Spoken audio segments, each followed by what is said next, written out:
La nota. Pero en la parte de la voz, esta noche te faltó un poquito más de ronquera.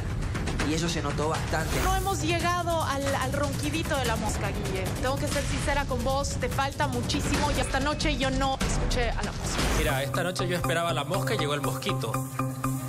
Sí, en serio. ¿Qué quiero decir con esto, Guillermo? Que obviamente ese desgaste vocal del cual mis compañeros hablan es básico.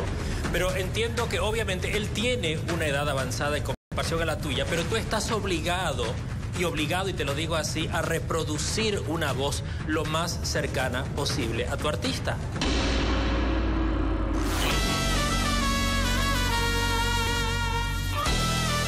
Todo bien, ahora que las pilas bien puestas. Buenísimo. Esta clase vamos a trabajar 100% en el color que tiene Guillermo, este ronquidito que te viene pidiendo el jurado, el tema de oscurecer la voz. Así que vamos a escuchar un par de entrevistas, a ver cómo hablas. Sí, buenísimo. La verdad yo necesito desarrollar ese ronquidito porque, bueno, quiero ganar la competencia, quiero ser el mejor. Entonces, empecemos ya. Sí, bueno, vamos a hacer alguna vamos a... ¿Viste cómo está? Todo el tiempo.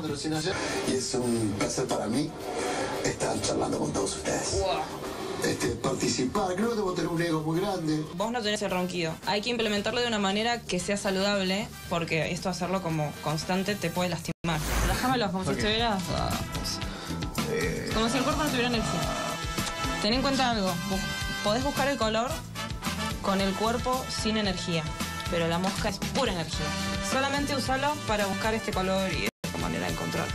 Pero que no se te quede tampoco la energía abajo porque la mosca es súper enérgica. Ponete las manos acá y así primero así. Eso, relajando. Esto tenés que sentir como que se cae. Y tomada de mi mano, hablándome de amor. Y si es una O, haceme la O. Y tomada de mi mano. Mano, hablándome de amor. También en el final puedes meter el ronquido, no al principio. Hablándome de amor. Ahora siento que está más encajado en lo correcto. No te preocupes si te cuesta, porque es normal. Pero lo vamos a seguir trabajando y ensuciando un poco más, llevándolo a Guillermo. Perfecto, me parece genial empezar a implementar esto que es nuevo hoy. No, vamos con todo. Tengo todas las pilas puestas para ejercer. Muy bien, buenísimo.